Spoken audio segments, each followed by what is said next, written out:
All right, guys. Today I'm here with Jasper Vallance. Jasper, how's it going? I am fabulous. I Absolutely know. fabulous. I think you would be on a high from maybe doing your course earlier today, maybe. Yeah, it was my first. The course last night actually was the first session of my first Discover Your Purpose course that I've created.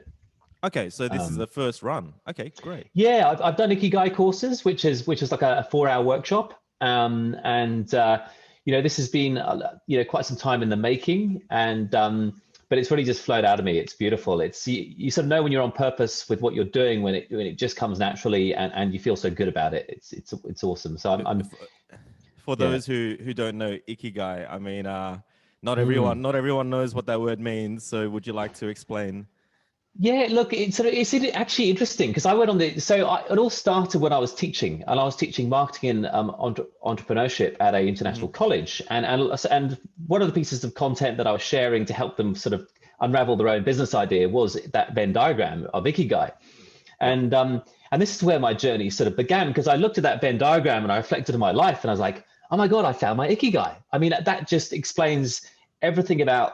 It's a great framework essentially for finding your ikigai. But what does ikigai actually mean? And I went down a rabbit hole with ikigai and actually discovered that Venn diagram doesn't represent what ikigai means to the Japanese. Right. There's actually an Australian guy lives in Japan, and he's done all the research on what ikigai actually means, and uncovered the fact that a entrepreneur in 2014 took this purpose Venn diagram. It originally had purpose. It was created by a Spanish astrologer, and put ikigai in the middle. And then he wrote a blog, and it went viral, and then that became known as Ikigai. So this Aussie guy actually, he lives in Japan. Has researched all the thought leaders on Ikigai, and he's called Ikigai Tribe. And Okay. um, and I was like, wait a minute, I can't be sharing this Venn diagram if it doesn't represent Ikigai. But Yeah. just so it actually means purpose, that Venn diagram, which is what the framework Right. I now use because that's what I originally really connected with. Um, Yep.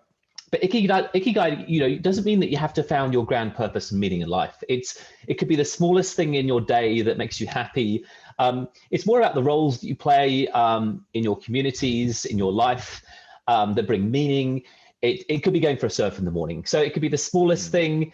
It's more mm. sort of habits, positive, good habits and rituals that make you happy, that allow Yep. you to impact others. But it doesn't have to be a profound purpose. But I come back to this question of like, well, no, purpose is really, I think, an important thing for all us all to sort of think about and Yep. go on a journey of self-discovery. So, what does ikigai mean? It's essentially a reason for being, but that reason for being could be the smallest thing up to grand purpose, but it doesn't have I to be a like grand that. purpose. I Yeah. like that you mentioned that it was like something that you could work on a daily basis because that reduces the intimidation people might have for that huge question of what am I on the planet for, right? Like Well, when you say you found yes. a purpose, sometimes what it does to people that are listening is it creates such intimidation for them that they almost feel a negative energy sometimes because it's just too hard.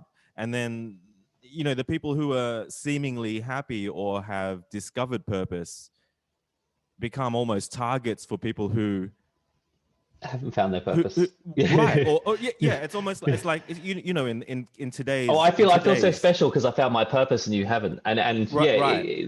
It's almost it's like rubbing it in when you're not. Like when I go through your hmm. feed, you're what the reason why I reached out to you is because I know a lot of people like yourself. Like I saw a photo with B Pierce in it, and I used to work with her back in the day, and we used to be Oh, very cool. much at the forefront of that kind of like underground music, but also technology focused. And we were, web designers, and the web was a Oh, very sick. creative space once upon a time. Would you believe it? Like there was no traditional left hand interface or top buttons and this sort of Yes. corporate thing that's going on now where every website tends to work the same way. We used to Mm. make it so that if you rolled your mouse to the left, the entire screen would go right, and we used to have fun with it. Yes. Yeah. No, No. I totally with you. And that's I think I was originally connected to you through. At the time you were doing that, and I remember looking at some of your websites and they were amazing. I was like, Oh, Yeah. I think you came into Zen Garage once, and I think that's probably time that I met. And you came in Yeah. on a typically quiet weekday because we were only really busy on the weekends. But you came in and you grabbed a stool and we sat down, and we had never met, but we just chin wagged for a good while. Yeah. So it was pretty And cool. I'm still grateful for my Zen Garage cycling jersey, which I still wear with pride. Yeah, I see you're very fit, by the way, which is you know, that is a really hard thing for people to do these days. I know it sounds simple to stay fit, but man, it's almost impossible for people to find that routine sometimes. Like if you're 20 years old, I get it. Like I see these 20-year-olds at the gym all the time and they're going on Mm. about their cheat days and stuff. But as you get older, you know that it's more of a conscious decision. Like it's like I need to get fit here because my body is starting to not work as well as it used to and things like that. Well, it's interesting you say that because, and I think I found a big part of my ikigai is the exercise, the endurance sports, because I love getting into nature, I love adventure, Yeah, I love endurance sports because it takes me on these crazy adventures, and I love the physical challenge. But it's something that I developed a passion for at a young age, and often our ikigai is a reflection of what we love when we're a kid, right? And I've yeah, always sure. just loved running, so for me, it's really became a lifestyle, and that's that. And again, it connects me to the communities that I love as well. Like I've connected to so many different types of groups through cycling, which I really enjoy. I've got into gravel riding recently and bike packing, so that's a whole nother genre of riding. Oh, it's so You know, nice to be off the road. Like I yeah. do like my road bikes, but when you're mountain biking and you're in nature, it all Oh, comes together and you start to feel like this is beautiful. Like when you're out in nature and you're on a bicycle yeah, 100%. and you're with some good mates and Yeah. there's nothing quite like it. Yeah, look, and I think that's the other thing for us humans is that we're really meant to be in nature. I think that's when we're most present. And Eckhart Tolle, actually, says our only purpose of life is to be, essentially, and that's just to sort of appreciate being alive, if you like. And when we're in Sure. nature, it really helps us stop and have those moments of being, which is so important for us. So I think I think should be in everyone's ikigai. To it's the question of what enables the adventure into ikigai, and that could be a multitude of things. Well, it's a very grounding thing, isn't it? Like it's like when you do go for a swim in the ocean, there's something about it. When you come out of the ocean, Oh, you just feel so good, and you have a good day because of it. And I live at Maruba Beach, so oh yeah, I used there's to live there. something. Oh yeah, well it's something about like Yeah, I love it. I the. love Maroubra. Well, I know that when I'm asleep at night, the air that's going into my lungs is fresh ocean air. There's something about knowing that. I used to always dream of living in the city. And when I started making money, I invested in properties in the city. I worked from the city. And it didn't take too many years before I realized this is awful. Like Mm, the smog in there, the dirt on the footpath every morning, the syringes, the vomit, the party animals, and everything just got to me to a point where I had to hit the eject button and get out of there.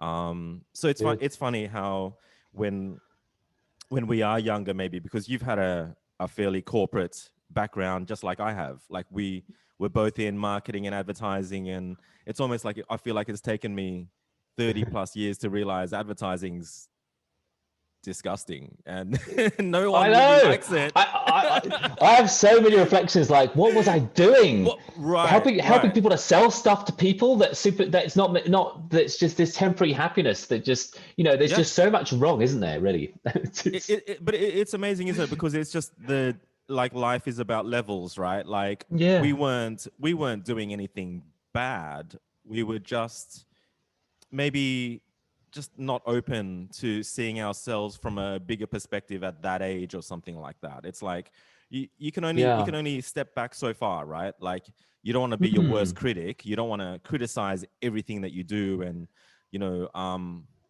there's a Well, it's place for everybody, isn't there? Like there's a job for everybody at no, a no, certain time. there is, and we all take our unique journey in life, and we all go somewhere to learn something about ourselves, to learn what's right and perhaps what isn't. And it was interesting, I was, as you'll be aware, I was at Google. I was there for 5 years, and I was it was a That's and right. it was it was, it, Yeah, that's right. Yes. I remember you coming into Zen Garage and you really helped us out with that actually, because we were doing quite well with social media and stuff, but then With you Google were the AdWords. Google Yes. guy. That's right. You just Yes. reminded me, and Yes.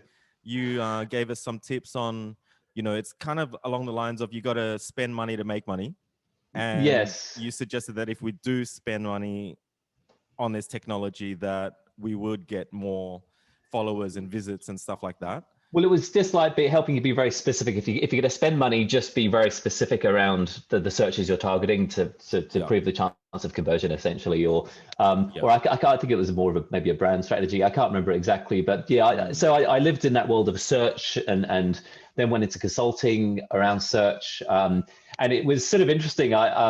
There's so many things you've been saying that I sort of reflect on myself. And I think before I jump on to the second point, the first point, I think when I was at Google. Um, and I realized I left 7 years ago now. Okay. I've discovered a whole another version of me, a whole nother person. I'm not kidding. It's So, crazy. it sounds like it. I mean, It's like from what I've seen, just scrolling down your feed, like you are very much in character at the moment. Like you've got a lot of energy. Like and what I found interesting about going through your feed is where there's a lot of people that I know that are spreading positive messages like yourself. I Yeah, think they only post positive stuff, and that almost doesn't seem like real life to me. Like real life is ups and downs, 100%. and you're And quite vulnerable in, like, if you're having a bad day, you'll just sit there and rant on your phone when you're out for a walk or something, and it almost doesn't make sense because you're doing so much good, but then you're also showing that you can, just like every other human being out there, have a bad day. But then when you're looking yeah, at your surroundings, they're so beautiful. Like you're not cooped up in a fake world with your $5,000 chairs and designer furniture and fine dining, and you're in a tree house. Like when you're making yeah. these videos at the tree house, I'm like, how could you have a bad day if you've got this to look at? Well, it's But what's funny is friends often go, "Are you okay?" Or yeah, my mum doesn't like me being vulnerable. She's like, "Jasper, what are people going to think?" And I'm like, "Mum." And you know what? I spent half of my life, 35 years of my life, conforming, pleasing others, right. blending in, not insecure, not being able to express myself, and have now being in a place of truly know who I am and just comfortable being able to be me. It gives you the strength to be vulnerable. And for me, I do it not for others actually more than it's helpful both ways. Like when I Yeah, share, am I having a shit day? It yeah. helps just get off my chest. It's therapeutic. It's therapeutic for you, right? Yes, Like yeah, to just and share it, and and you and know that other and people are having a shit day too. So well, and look, potentially, through a valuable share, we're having a chat right now, which is yeah, awesome. It really yeah, facilitates connection. But I also yeah, know that I feel like there's a lack of authenticity if I just share the good stuff, And for me, I really take pride in being authentic in sharing me, and I like to just remind. I know when I share about my challenges, there's others that are going through that same challenge, mm, and it's. I think I guess I like to lead by example, and I think we all need to be more vulnerable. I mean, I think that's a big part of why I do it as well. My social yeah, media is very much to inspire people, me leading by example, sharing. I guess there's reasonable sized ego in here, but I'm trying to be really conscious of it. But it's a bit like I share all me going on ventures and getting away because I want to inspire others to go. Maybe I should go on that walk, or maybe we should go away. Maybe Jasper's had a great yeah. time. So it's I feel like it's my way of inspiring people to live more of their life and also to be more open in talking about their challenges. I think And the angle that you're taking is so much. It's more risque and more difficult in that it's not trendy. Like with Zen Garage, like if Zen was my ikigai to you, it was like trying to get people to find their Zen, right? And Zen did not mean anything to do with meditation. It more was a broad stroke of when you're in the zone. When you're in the zone, it's when all your worries go away. And it could be driving a car on a racetrack, it could be playing in a band and just nailing that particular song. And it's that Zen moment that I wanted people to try to harness and feel more of. And the way we did it though was like it was edgier in that like it fits in with people that were those kind of people that are on the fence and they're quick to jump on a bandwagon. I mean, they're Yes. just as quick to jump off your bandwagon, but Yeah. you know, we sort of made the outfits just black, no other color, and we shot it in black and white, and we shot the clothes on hot babes, and Oh, totally. I love your branding. It was sexy. It was cool. I that's why I wore my Zen top with pride. I was like, I feel a little bit more cool wearing this. well, you know what ended up happening with that brand is we got so out there, and it was an explosion at the time. Like we were reaching over 1 million people on Facebook per week, and Wow. it got out of control. And we were talking to General Pants Co. about stocking our gear, so that would have been hundreds of thousands of Wow. t-shirts going out into the world. And we started to realize that we saw some people wearing our product, but they didn't understand the product at all. Like after I'd met you, I was more than happy to hand this over to you, and you would go out there as a good human being and you would represent the concept well. Yes. And every time I meet someone that I really like and I love their energy, I'll give them gear. I'll like, take this hoodie, take this t-shirt, take this Beautiful. beanie, and they can go out there and represent, because I know they're not someone that I have to worry about. They're a great human being. Yes. But financially, we were doing better and better.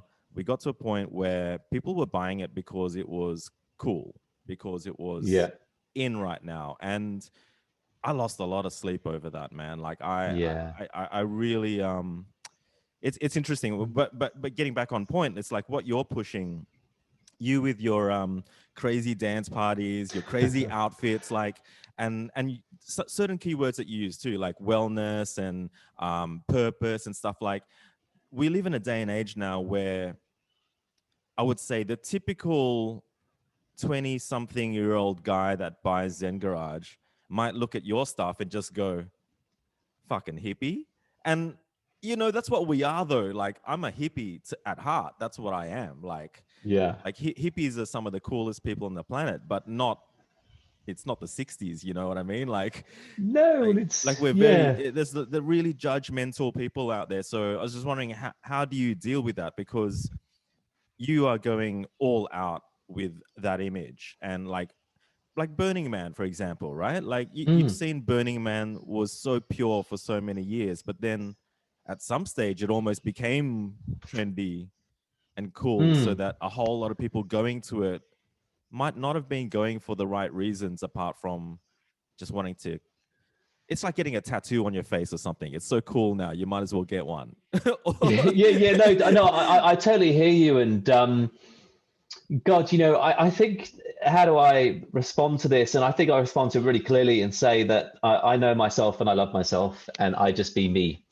And if people don't love me and don't resonate with me, that's okay. You know, that is right. That's all right. Exactly. And you know, typically, you know, my purpose with what I do, and people can just feel that there's an authenticity around what and why I'm doing. People follow some people follow and others don't. And it was really interesting, you know. I mean, that's how I got into the more serious party organizing, was through Burning Seed and starting this big sunset party with my friends. And I mean, that's where my life really did just, I mean, I found this whole other creative, colorful version of me. And I was organizing, you know, conventional parties for 6 years, and really amazing themed, dress up dance parties, like the coolest parties I would go to. Like, they were awesome. And then, you know, and then there's a story of relationship breakups and depression and losing my purpose, because I was like, why am I doing this? Like, for, you know, organizing parties for middle class people to get wasted, right? You know, I was just a bit like, you know, I just was like, so those parties that you were organizing before were not sober parties? Because I want to talk about no. Okay, you know, I've been the master at getting on it, and you know, alcohol was a means for me to express myself. You know, growing up in England, it's like, it's standard to get drunk. I mean, isn't that the goal, right? Get smashed. So like, I'd have to be drunk to speak to a woman, you know, and and then it was sort of interesting when I discovered Burning Seed, and I basically had this vision for the sunset party, and you know, I wanted to bring my friends the next year, and it turned into this thing that's just become like huge, impacted so many people. We get thousands every sunset now, and it's sort of become the coolest party at Burning Seed. And I was like, and of course my ego ran away with that. It was like, partly there was an aspect to me discovering my colorful side, dressing up, and I realized I was a bit of a, more of like a performer. I love to dance. I'm not afraid to be, up on a dance podium, letting go to inspiring, give people permission to let go. So I was like the host of the party, if you like, and it just, Yeah. but it was, yeah. So I mean, I did most of my drugs in my 30s, through this scene. And Yeah. it was Yeah. Yeah. just part and part of the culture of, as you know, the dance party scene. It's electronic music, deep progressive house, God, you name it. And what's great about Burning Seed is it's made up of over 70 themed camps, all doing different experiences, many of them parties, and then they all fundraise throughout the year with their fundraising parties. So my social life went next level. I went from boring corporate guy really to this colorful, wacky guy, and I was loving it. But when did they become sober parties for you? Because I find that fascinating, right? Like same deal for me throughout my sort of 20s. I would be popping pills every week. Because I was living in the city. You could walk to a club and you could walk home. It was just unreal. And every time you walk home, I had this fancy warehouse space, so I would just drag a few people home with me, like from the club, and you feel next level spirituality when you're on ecstasy and speed, and there's a love on the dance floor, and in the end of the day, I didn't know these people. Like in retrospect, I'm like, we were all just high as a kite, and going to these dance parties sober was so hard for me, because when you're on drugs and the music is so right, you're on another level. Like it is cheating, and it's almost like the music's written high. It's almost like whoever wrote this song, there are so many levels to this that if you're not high, then surely you can't be feeling what I'm feeling when this song is playing and when I'm dancing the way I'm dancing, like, so I was always not so much a pusher, but I was like, with my younger cousins, I see them getting into the dance scene, whatever. And I'm like, so you guys go to the big doofs and stuff. I'm like, are you guys on drugs? They're like, no, we just go sober straight. I'm like, wow. no way. You guys are missing out. Like, there's no way that you could feel it. But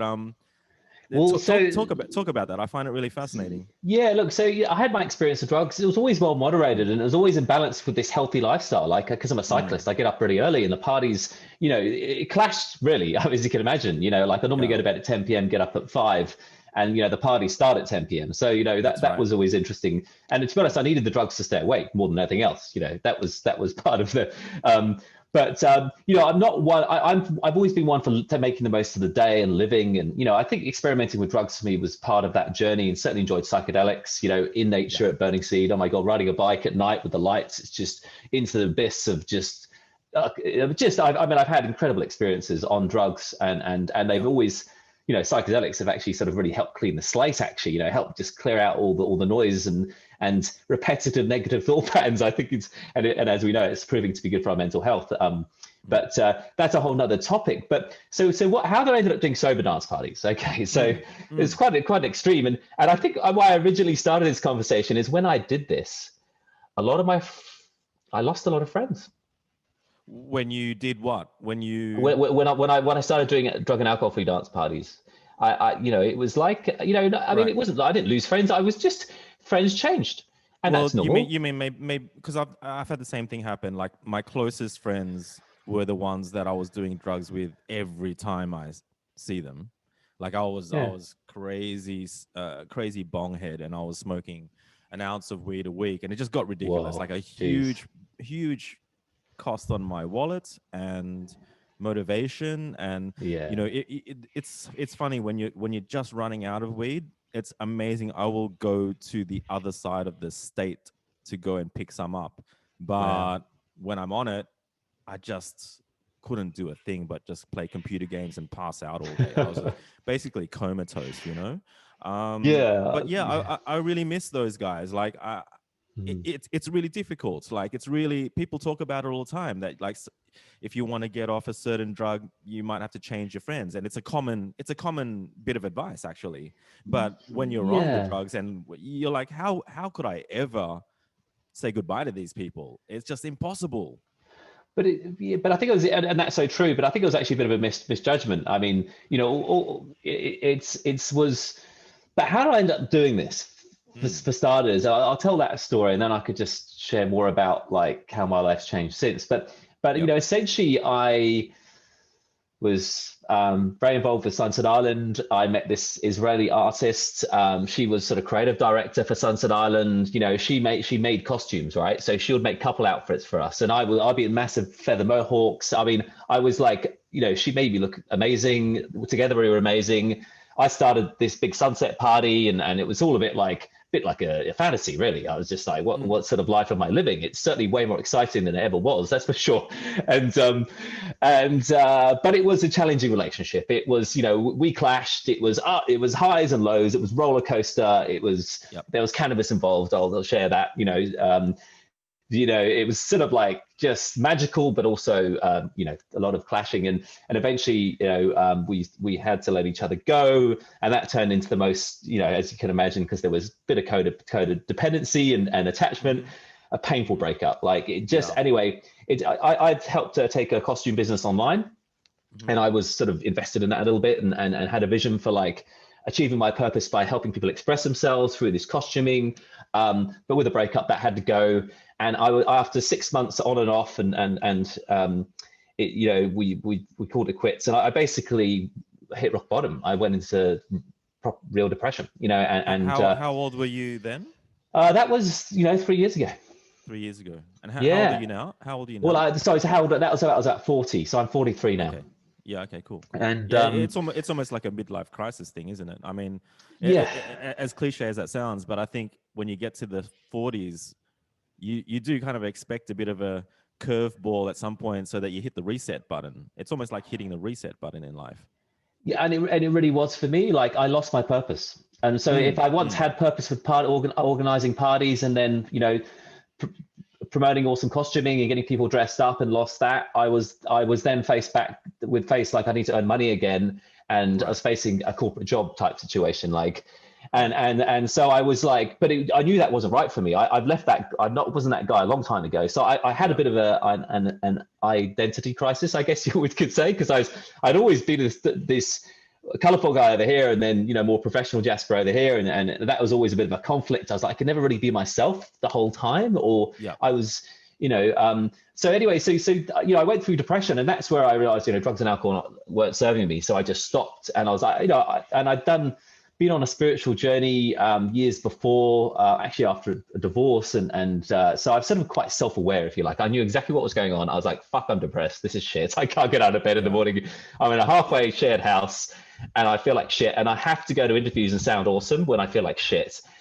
This is crap. I just have to keep going. And talking about it really helped me through that. And that's why I like to be vulnerable, right? Because it encourages others to talk. And I think we all need to talk more. And the more we talk, the more we can get through our stuff. But then I was like, I had a sort of a corporate role lined up. They didn't want me to start for a month. And I was like, okay, I need to get away. I need to reconnect with myself, you know? So I went to the Bali Spirit Festival, which is where I went after my divorce, and had a great experience years before. It's like a yoga, spiritual dance festival. There's a bar there, but nobody drinks. It's drug and alcohol free. People from around the world. It's exotic, beautiful, palm trees just outside of the spiritual capital of the world, almost, I think, these days. And I had an amazing week. And, you know, you get up and you do yoga, you do breath work, you do all from all the best teachers, facilitators around the world. So, you know, you just on these natural highs all day. And then you know, but this year they had a great festival stage, quality sound, great live music, DJs. Like, it was like, oh, wow, you guys are really delivering an amazing experience. And, you know, I just dance for hours every night. I mean, over the years, I've become, I guess, quite a good dancer. I don't know if I can say that myself, but, you know, I love to dance, and I'm an endurance athlete. So the two go together with good music. I fucking dance for hours. Anyway, I was dancing for hours every night, and I was getting so high. Wow. I was like, I did not know I could get this high. I felt like I was coming up. There's no other experience. There's another way of explaining it. And you know, and I'd be one night after the next, I'll be dancing from 7 to 1 a.m. And then I'd sleep and I'd be absolutely exhausted. Completely sober as well. Completely sober. But what I discovered is how high you can get through dancing and the environment. And for me, this was just like, it's a bit of a revelation.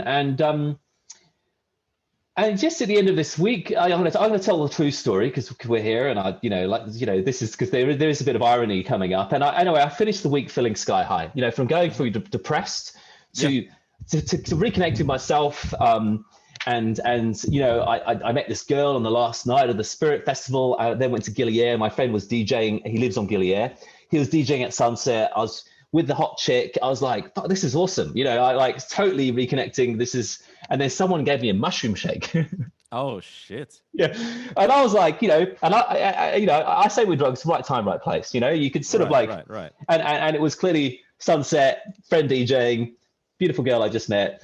Like, clearly this is time for a mushroom shake. So anyway, I had the mushroom shake, and basically, from like, I was so dangerous, but yeah, go. Yeah. and I was just like, and then boom, it was like a light bulb. It's a freaking light bulb of connecting with what is now my purpose. It was amazing. And I was reflecting, it was like all the party organizing I've done and the people I've met and my ability to pull off great parties, basically. Yeah. And seeing this, the problem with drugs and alcohol is overconsumption, and that obviously the impacts on mental health. Yeah. And the irony, partying's good for our mental health. Like, you can party and get the natural high. Dancing is something like, you talk about having a big ego, which is also a great topic to talk about, actually. Like, but I think a lot of people, it's almost like people with no ego still have enough of an ego to go, I can't dance, or I'd look stupid dancing. But it's like, if you can connect to the music and dance, not because you're trying to pick up chicks, but to dance because you want to get into that zone, it is so therapeutic. I'm 100% with you. Like, I love dancing so much, and it's not a homosexual thing to say. It's not anything that people think it is, and especially people who don't dance or never have. It's I don't know. It's tribal, isn't it? It's tribal, and it's in our true essence. We've been dancing around the fire to drums, for centuries. Yeah. It's in us, and the power of the beats, it connects us all. You see, we're all moving to the same beat, the same movement. It's very connecting. Yeah. And so having been in the party scene, I was just reflecting, like, there is a dependency on drugs, alcohol to have a good time. Like, it's almost like nobody questions it. It's so ingrained in culture. We just do it. You can't imagine not having it. It's almost, but I think the sad part was, like, people do it to have a good time. Whereas, I think if you went and had a good time and then did it, it would probably be better, and have a clear intention about why you're doing it. But I think I realized it was so ingrained. And I think what saddened me about Australia is this wasted party culture where people are just, as we know, like, let's get on it. It's so acceptable. It's like, God, it's the same as the UK. So I realized it's that culture around overconsumption was has this negative relationship with addiction, dependency, and mental health. And then I was like, well, wait a minute, partying could be great for your mental health. But then when I went, I went back to Sydney, and I sort of went on a bit of a research mission. I went to every sober dance party I could. And I was like, what's going on in this sober dance party scene? So there was a scene. There is a scene. There was, and there is, and it's growing, and there's lots of what it's really called ecstatic dance. And there's many sort of types, genres. They're generally facilitated dance, but they're generally in halls. They're not cool. There's no decor. Sound system's average. You've got so the music. You just saw an opportunity there, obviously. Well, I think what I actually discovered is I could have a great time at any of these events, and I could get naturally high and connect with people. And I was like, well, if I can have a great time at events without the decal, the production, all the magic, but they were magical in their own right. And this is the thing. But then I was like, so I then set this challenge, like, how do I create the most epic parties possible? Yeah. They just have to be drug and alcohol free. And and my intention was to go big. Was to create themed events to inspire dressing up, because I feel dressing up is what helps people let go. It brings out that alter ego and allows you to express and gives you permission to play. Yep. is Yep. like we might consume alcohol to get drunk and play. So anyway, this was, as it's funny, when I was commuting out to this corporate job that was so wrong for me, and I knew it, and I was like in the traffic every day, I was just like, this is God, this is I've got to this is not me, you know. Well, you knew you'd been there before. Like that's Well, the thing. Like you yeah, know you've done your time. That's the way I felt. Like last year, I set up a yeah. design business again and a photography studio again, and was starting to get successful. But like halfway through the year, I realized I've been here before. Like I Yeah. know how to do this, you know, and I've done my time. That's what I felt like. I've done my time here, and you know I couldn't do it again. Exactly, but yeah, and that's where I had this time for this vision to manifest over actually 4 months until they fortunately let me go. They said, Jasper, we don't just say, Jasper, we don't think you're the right fit. You're trying to do too much too quickly. And I was basically event director for Australia's biggest e-commerce conference, so it was, you know, quite a big role, high profile role. And in a way, I got excited about, you know, I used to be into e-commerce, but now I'm like, and now I reflect, what I was doing a conference to help retailers sell more shit to people. I was like, fuck, that just so does not align with my values anymore. Anyway, but yeah, this vision manifested when they let me go. After 4 months of envisioning in my car about how do I create epic parties, this vision for these epic sunset parties, I was inspired by Sunset Island. I was like, well, sunset's a great time to come together in nature. Like Amazing. you can't have a bad time, you know? Yeah. Yeah. Even at the dance parties that I've been to, the big outdoor ones, like when it's sunset is the best. It's like and as a DJ, you'd be chomping at the bit to do the sunset set, you know, like when the sun's going down, everyone looks so beautiful, and the vibe is your money can't buy that vibe. It's just that's when people drop their guard a little bit, and you know. It's the golden glow. Everyone looks beautiful. And it's that reminder that we're alive and the sun is setting and it's another day going. But we're excited about the night ahead. And at Sunset Island, oh my God, it's just been the most epic parties I've ever experienced. If you can imagine, like, because now there's basically art cars at Burning Sea, like at Burning Man. And last year we had 3 art cars plug into our sound system, which we're like a little island with like a little rustic DJ shack. All up. Yeah, nice. But no, but all the sound systems connected, thousands of people at sunset. It was just, But anyway, so I was inspired by doing parties that start early, finish early, right? So you can get a good night's sleep. So it's all about a party that fits into your life and gives back, and obviously the dress up to help people let go. And then it was a bit like, okay, well, for me so the other thing I discovered that I never realized about myself is that I'm a creative. Never knew that. I did an economics degree. I was in sales. Never realized, but I realized, you know, organizing parties is a creative passion of mine. I thought of you as a creative before that though. Like I've seen years ago you doing something corporate, but the way you were promoting it, you were on the street dressed up, you were playing music, you weren't shy whatsoever, and you were out on the streets gathering people's attention, and it was a super create. I mean, it's marketing. Marketing is creativity. Well, no. This is the creative me that I discovered, but you know, I'm talking before that. I wasn't, you know, my whole life, and I'm talking, you know, it took me 30 years to discover that. And I think this is why I'm really passionate about helping people discover themselves, because you know, this is what brings true happiness and joy, is discovering all these things that we truly love and excite us, and many of us did things as kids and the parents said, no, we're not gonna make money out of that, so you didn't continue it. So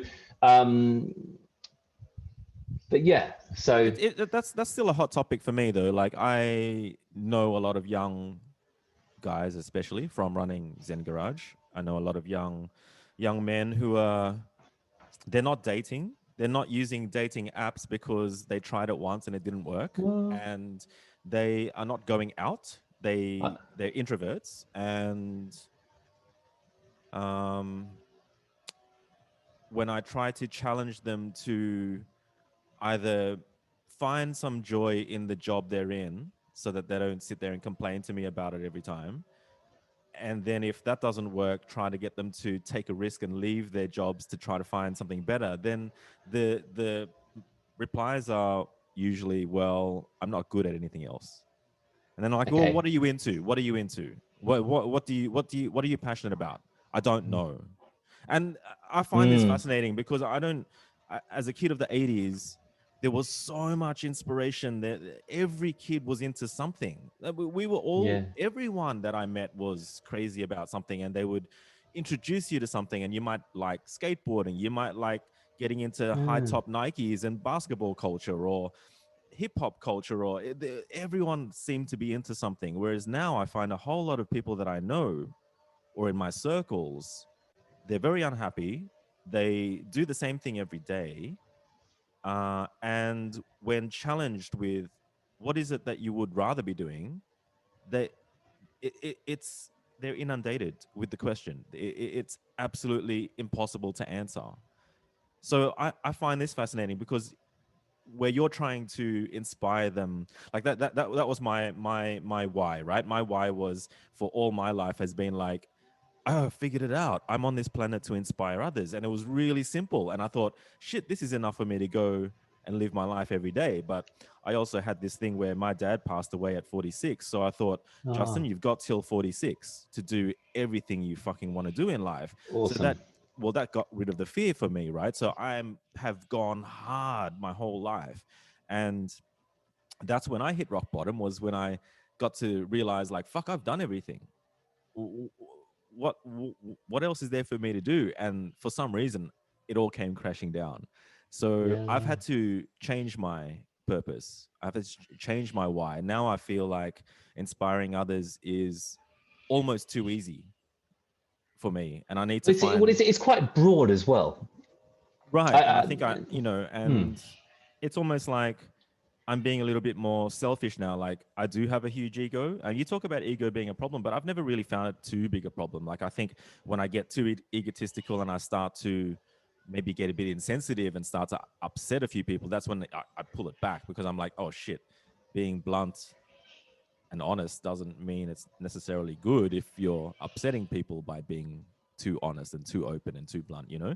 So my current thing is like just trying to find more peace for myself, which is the first time in my life where I've decided to, instead of trying to inspire others all the time, I'm trying to just find more peace within myself and working on myself and feeling okay about it, you know. Beautiful. So that's where I'm at right now. But it's interesting how you can, like we've talked about, you can put all your eggs into one basket like you did with Google and with stuff. And then it's fascinating that you could feel like you were in the zone at that time in your life, but then realize there is time, there's multiple levels to life. And then it's not like you're contradicting yourself, but life is full of contradictions, right? You just because you hop off a path and hop onto another path, it doesn't make you a bad person, right? Yeah.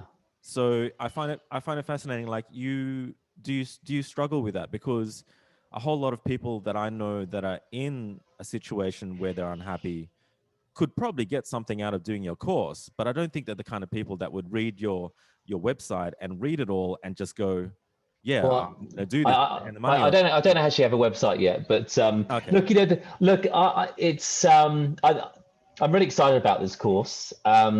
I've learned a lot over the years. I've read a lot of stuff. I've taught a lot of stuff, and it combines everything. I truly believe I can inspire anybody to, or just facilitate, help someone on their journey and challenge them. And I think, you know, we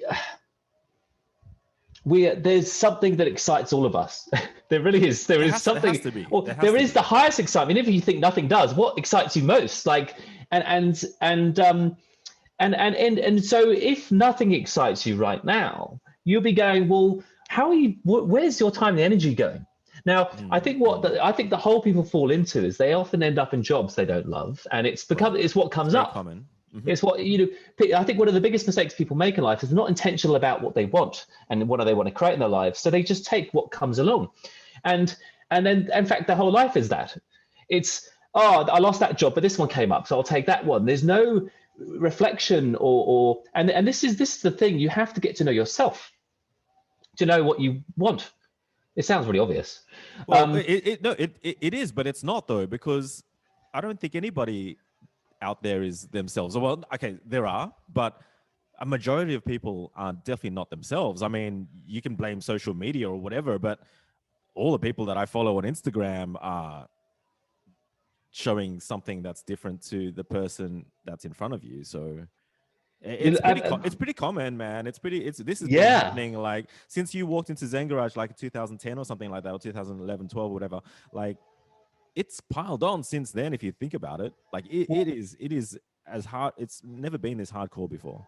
Yeah, look, I've seen it all change. I started at Google when the iPhone came out, so I've seen Right, it from right. the perspective of it being Google, and then the smartphones came along. Of course, we're selling mobile Yeah, advertising and mobile search, but I've yeah.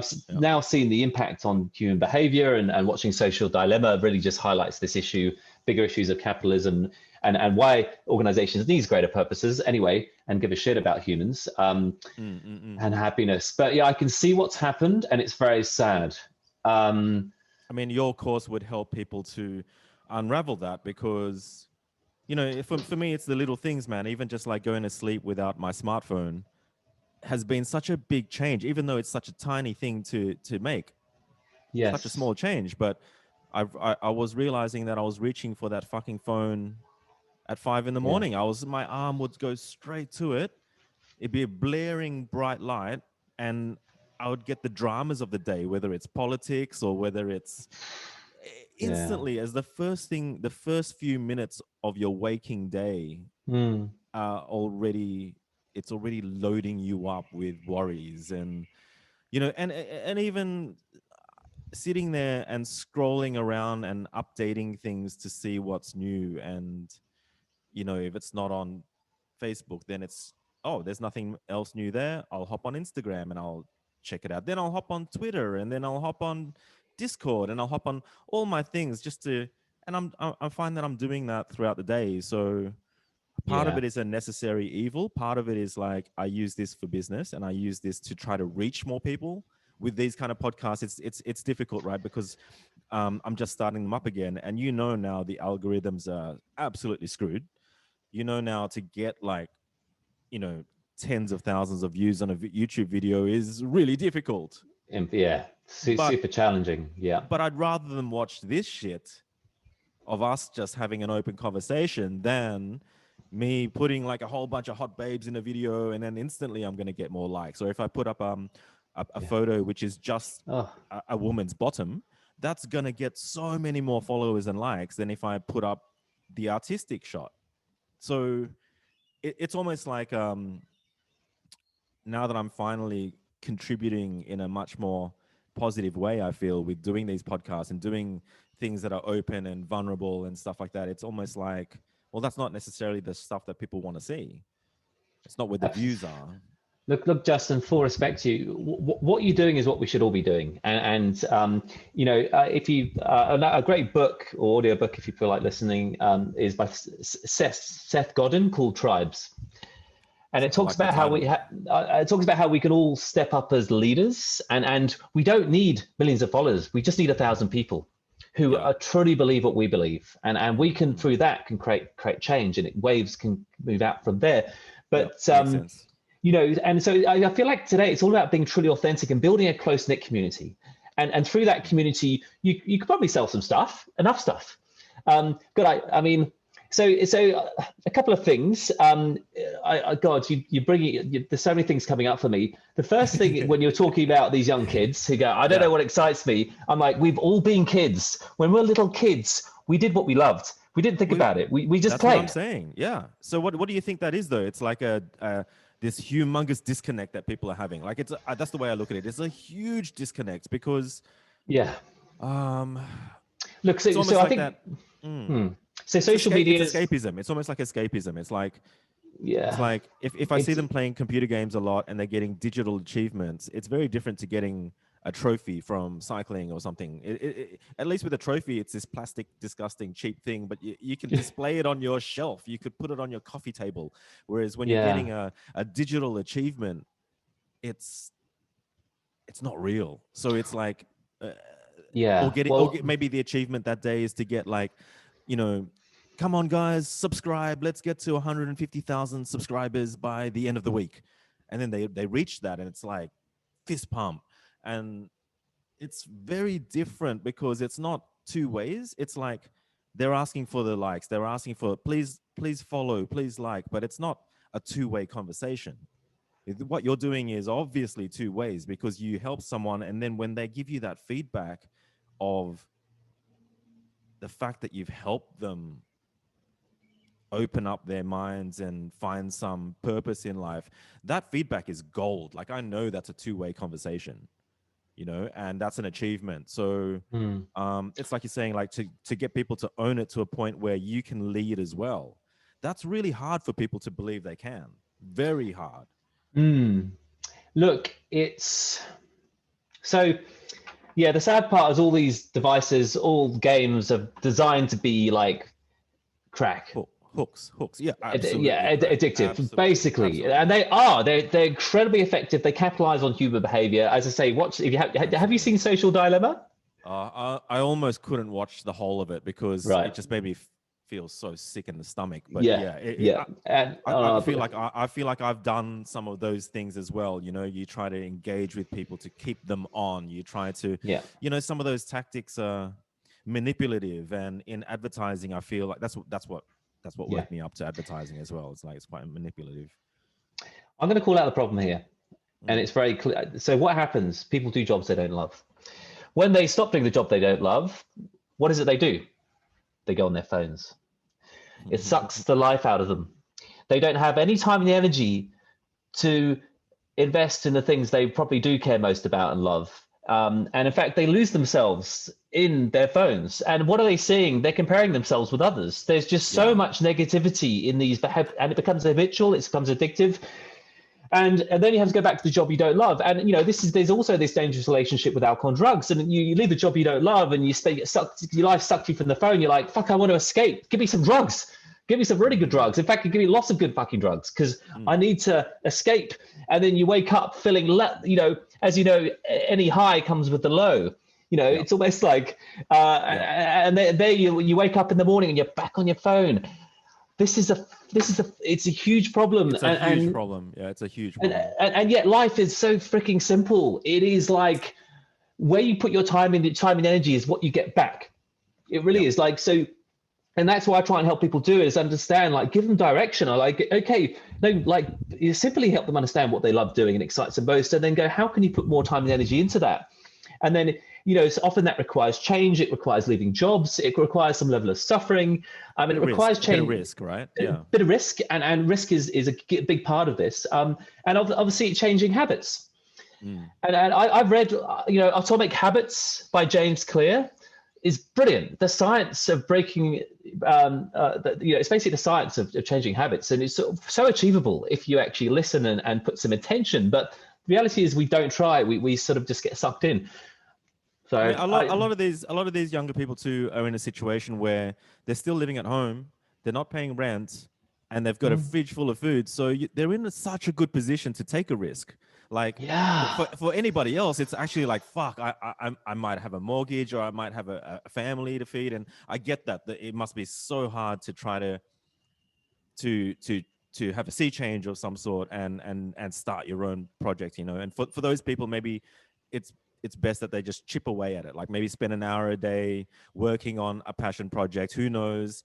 They might find more time. Next thing you know, it's 2 hours a day. Next thing you know, it's almost like the analogy I like to use is you're in the jail cell and you're using a fork and you're trying to make a hole in the wall, but you're chipping away at it, right? Yes. But the people that are like rent free, fridge full of food, like, come on, guys, like, go for it, because you're in such a good position to take a risk, and like, you're not going to get good overnight. Like, you need to learn from your mistakes. You need to try, and you need to get good, for a better term. You need to get good, right? So 100%. And they're amazing at like the computer games. They're amazing at reading that anime, manga, and watching anime, and they know all about Star Wars. They know they're totally knowledgeable about something, but so here's the thing. We all have these amazing natural strengths which are unique to us, reflective of our personality, our genetics, our epigenetics, whatever you like it. We're naturally good at certain things. We all have natural strengths. I don't care who you are, you're really good at something. You're amazingly incredible at that thing. You also have, And there's this other tract, right? So it's a bit like, well, what am I naturally good at? But also, what do I love? The two normally combine, right? Because you love doing something because you're good at it. But there's also something that really thrills you about that thing. And life is this whole journey to greater meaning is simply putting more time and energy into your passions. And then you just let things unfold. Yeah. You can't fail when you love doing it and you're naturally good at it. You're going to fuck up, but probably not such a great. It's good. What's the worst that can happen? And what I've really experienced is when you do put more time and energy into that passion, once you work out what it is, you connect with someone else with that like passion, and you start to build this little community, which is what you would have experienced. Then suddenly you're all going, hey, shall we do that? And then everyone goes, well, how about that? And then you go and do that thing, and then that thing opens up a whole nother sort of world of connection. It's a bit like me going on a venture to Burning Seed. No, I didn't know anything about it, and it's changed my life. You never know what's around the corner, but it's like literally you just need to shift your time and energy in the right way. It's a bit like, it is a bit like a compass. Like, which direction am I heading? What's right and wrong? Well, fuck, this job I hate is wrong, so just change that. Let's shift over here, and this job's more aligned to my passion, so that's great. And then I always love to say this, because we're always striving for something, right? A dream, a house, something, some place, some destination. And as we know, you can get to that destination and you're still feeling unfulfilled and going, well, what's the next thing? And then it's the next thing. You're looking for extrinsic motivation, essentially. But when you're able to tap into something that has true meaning, and this is the next level. It's one thing doing what you love, but it's two, starting to see a problem that you probably experienced yourself. You see others going through, and you go, wait a minute, with my natural strengths and passions, I can address that. Yeah, I actually have that capability. It's a calling, and when you find that calling, it brings immense meaning, because when you do actually start to impact others, it's incredibly fulfilling. And I think the feedback is gold. Like I think that's the thing. Like, I've never been scared to talk about feelings. Like, I think ever since I first started blogging, if I had a huge argument with my girlfriend, I would blog about it. And, people would come up to me on the street and talk about, oh, how's it going with, your girlfriend? I'd be like, holy fuck, I forget sometimes that this is all out there on the internet somewhere. Yeah. But when I was going through depression, I would talk about wanting to end my life and how it was affecting me every day, to the point where I would talk about the exact medications I was on and everything. And right. It's sad when, part of me is still the egotistical sort of success is by what's the likes and the comments. And it's such a heavy topic that people don't want to comment on Facebook because their names will be out there. So the amount of private messages I got was amazing. And half of me still is like, damn, I love how I'm helping people, but I, at the same time, do wish that people would come out more about this stuff so that we could, because every other community that I've been in, whether it's the creative design community, the automotive community, it's all in public. So we're all sharing it out loud, and it feels great when you can do that. But when you're talking about some of this stuff, like, it's very rare to find people that are confident enough to actually talk about their problems as openly as you are. So, look, I do believe that the more people like you and I that go out and, if you're having a bad day, to vent it out there and get it off your chest, but also potentially inspire somebody else to think, holy shit, here's a successful guy who is always on the go, but then, hey, he's having a bad Monday. And, it creates surrealism. And I think the more people do it, the more other people will think that, hey, this is okay to do. And it's not attention seeking, it's not what people think it is. It's yeah, look, I had this experience, so it's hard to do. So I went through depression. I was probably still a bit depressed for many months later. And I think I basically written this post. I wanted to be vulnerable post, but I couldn't have the courage to share it. Did not have the courage to share it. And time went by and I forgot about sharing it. And then I heard about a friend taking their life. Wow. Okay. That's pretty savage, man. And I cried, and I was like, I've got to put myself out there. I've got to You do have this. to, yeah, And it yeah. wasn't about me. It was about to help others. And I think that's the thing that I grew up pretty selfish, partly because I was very isolated in myself, um, and I sort of, I guess, the realization I've come to, it's not about me, it's about the impact I can have on others. And when you truly discover that and that becomes your motivation, your life really transforms, and people want to connect with you, people want to follow you. And there's The right people too, you know. I yeah, feel like it's the right people, because when I was posting up all of that stuff about being on medication, Zen Garage is a really big community. It's like we've got a few 100,000 followers, and a lot of them are really young. There's a lot of like 13, 14, 15-year-old kids that are into cars that they don't even drive yet, and they're following us, you know, and they're following for the cars and the babes and stuff. So when I started posting this, going through my depression on Zen Garage, which is my brand, so I feel like, why not? This is the biggest yeah. audience I have, right? You should have seen the comments, Jasper. They were like, "Get on your meds, you cunt."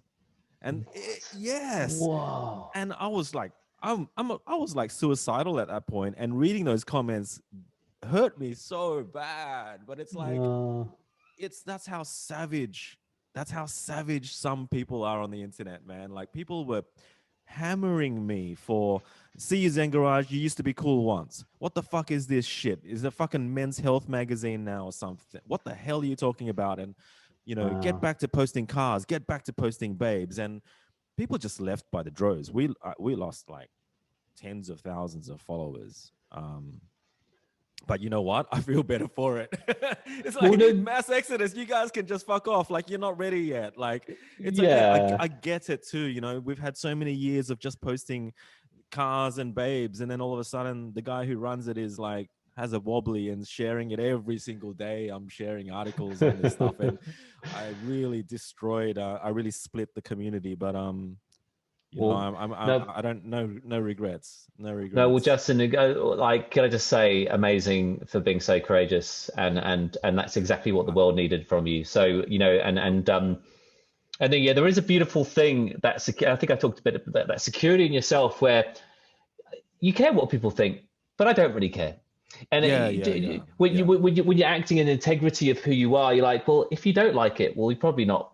You know, maybe we shouldn't. You know, that's okay. You know, it's that That's accept. right. And I think That's that's the right. sort Yeah. of what's hard for young people to get into that mindset, is because there is a lot of judgment online, and Yeah. everyone is putting up facades of being this and that, and it's. But the problem is, it's not authentic. It's you know, you end up being different.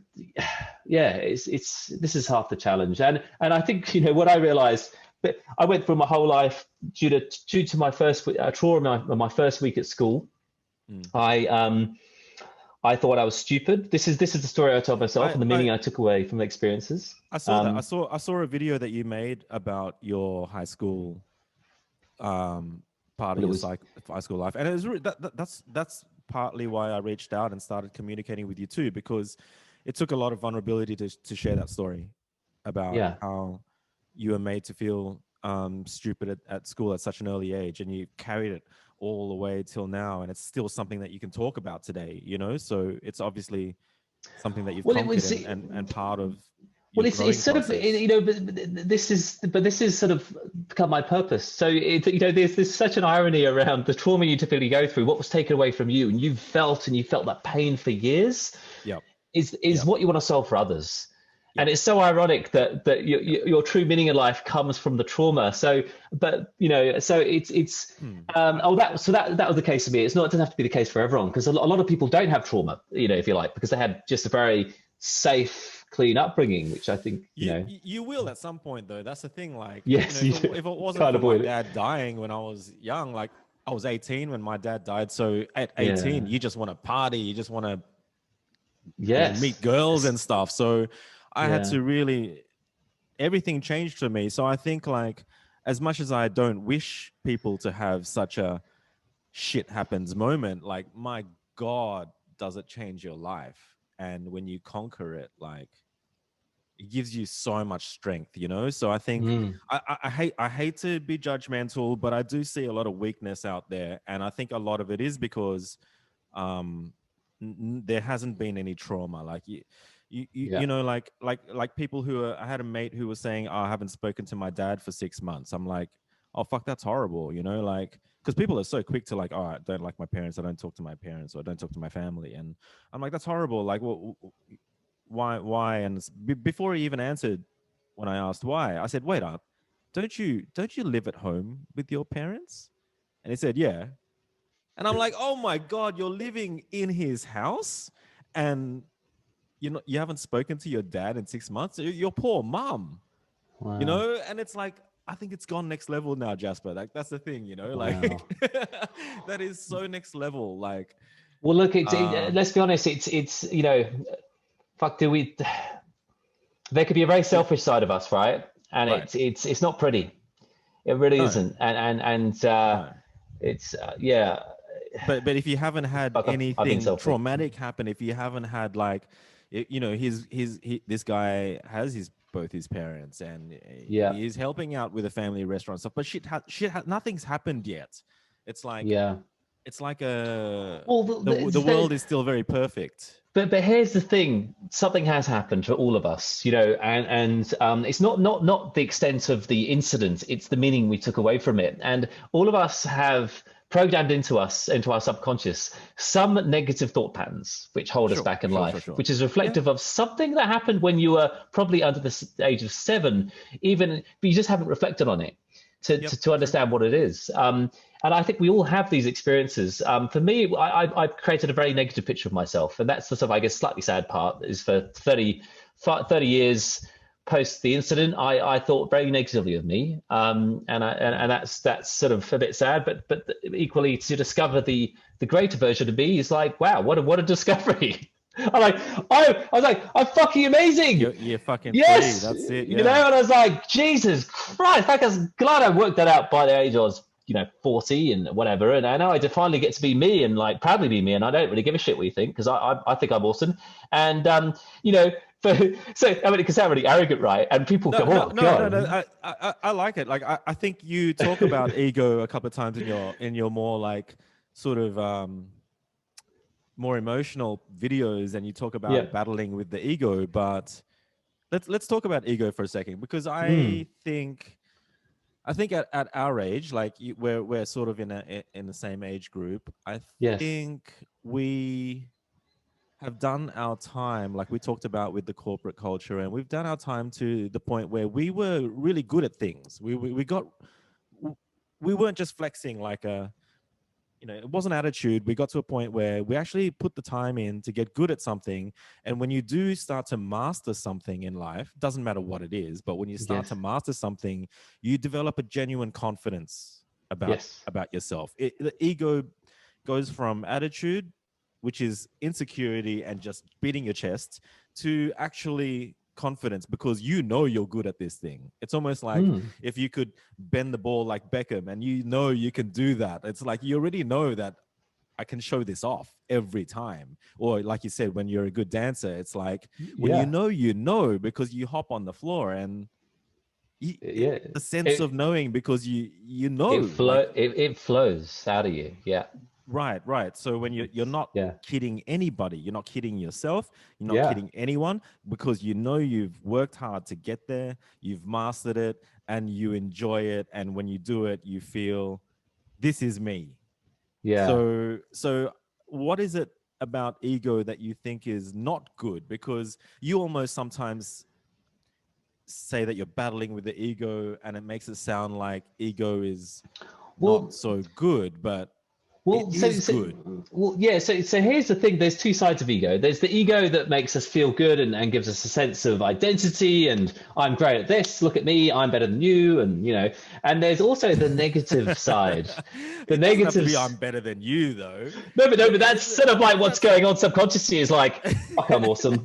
Yeah, look at me. And look at me. Yeah, I'm so awesome. But there's also a negative side. This is what we forget. The ego is this little this it's our subconscious basically. So it's also the negative thought patterns that pull us down. That's our ego saying you're not good enough. You're not good enough. Can you remember? Oh God, you're not good enough. God, don't whatever you do, think that you can do this. Oh, that's not ego, is it? Isn't that No, it is. And it's so look, so it depends how you define these things. And that's where there could be a little, like discussion we had on Facebook. What does the universe mean? Well, what does the ego mean? And I guess for me, my learnings have come from a lot of the spiritual teachers. So I've got a clear idea what it means, but it's probably a different interpretation to yours. But, the ego is essentially, the ego is the mind, essentially. The mind that gets the better of us, but also, leads to the negative behaviors because we get a bit egoic. But it's the negative behaviors as well, essentially. And it's all about how we be more self-aware and don't let those negative thought patterns control us, which is what happened my whole life until I did the Vipassana meditation. This is like a 10-day silent meditation retreat, no talking for 10 days, 8 hours of meditation a day, hour at a time. It's fucking the most challenging thing I've ever done in my life. Anyway, I don't think I can not talk, but yeah, it was like the first time in my life. I basically I was sitting there, and I didn't realize what I signed up for, to be honest. And I was sitting there for an hour at a time. And it's like you literally have to go for an hour with that motionless, and up to 8 hours a day. And I had, this is post-divorce after growing apart from my lovely Filipino wife, because I became so less conventional, if you like, because I became the party guy. Anyway, it was the first time in my life I checked into myself. It's the first time I realized that my mind isn't me. And they teach about cravings and aversions, which you realize drives all your behaviors and your negative behaviors. And I'm there sitting there going, oh, fuck. Oh, God. Right. So it was like a mirror, right? It's like a mirror where you just get to look at yourself. And well, exactly. And so from that point on, I've done a lot of spiritual work, and, I've done a 10-day Buddhist course in Dharmashala. I've done a lot of this stuff around self-awareness. And what you realize is that a lot of your ego is really your mind. And it's your fears. It drives the sort of negative behaviors in us, essentially, whether it's being a dickhead because you're like, I'm the fucking awesome, or it's the ego telling you, you're not good enough. And so it's practicing self-awareness to observe who is this ego and this mind, if you like, that's controlling me, and being able to actually not react to it. Not let it be you. But your ego's got, and when you say have a bigger ego, and I think maybe some of us have bigger egos than others, and I think I've got a big one. So there's very strong identity to the negative thought patterns, which creates my anxiety. I don't see the negatives. You see that? I think I see a lot of the young people that have the huge ego, but then when they're boasting like that, it's so obviously ego when they're writing or speaking that I'm like, very quickly I can just go, well, what have you done? And they haven't done anything yet, but the ego is huge. So I think that ego is more that attitude kind of thing. But when I meet people like yourself and people who have an ego, because I can see they've done shit, man. Like, it doesn't take me long to scroll down someone's feed and go, this person's doing stuff. This person's done stuff. And then when I check that ego with what they've done, then I'm like totally okay with it. So maybe it's just a different way of the way I look at ego. But when you say that you're battling with your ego, I don't see you as an egotistical person at all. No, well, yeah, I think you're very humble, actually, and I think you're quite passionate about what you do, and like you said, you don't care, so you're just going out and posting shit. And it's like, just because you go and post like a PB on a cycling run, like that's not ego whatsoever.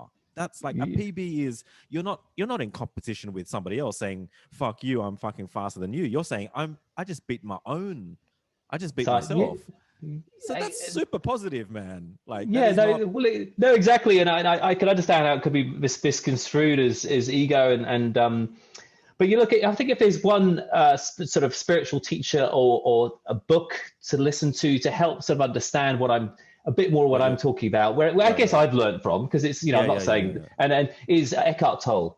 Eckhart Tolle and the Power of Now. You've mentioned Eckhart Tolle a couple of times. So, and you post some of his quotes as well, right? So So he really calls life and the world as it is. And I think I'm like a scientist. I'm not religious. I'm not a Buddhist. I sort of interested to learn a bit about it, but I don't believe all of it. Some bits, if you like, or relate to. But Eckhart Tolle, for me, when I've lost myself, and typically, at the end of the year, I seem to get, trying to achieve your goals. You're trying to.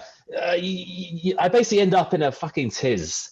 I end that up. doesn't sound like you either, because the end of the year, you're so spiritual that why would the end of the year being like a November or a December mean any different to a January or a February? Like Well, it's you're definitely more spiritual to a point where end of the year is just a construct, right? Like Well, I be mean, I'm just saying that for some reason that's what it happens. Maybe it's psychological because you're like, I'm trying to fucking achieve my goals and I'm not fucking getting there quick enough, and you're not good enough, and whatever it is, and I end up creating this intense anxiety, and eventually right. I just go, fuck, I need to get away, and I get in the car and I go somewhere, and I listen to Eckhart Tolle in the car, and then everything falls away. Grounds you, yeah. Everything falls away, and I'm like, oh, thank you for reminding me that I'm creating all this shit in my head and the situation, and I can just let it go. Yeah. But I listen to it often him once a year, but just remind me, because when I talk about your ego gets the better of you.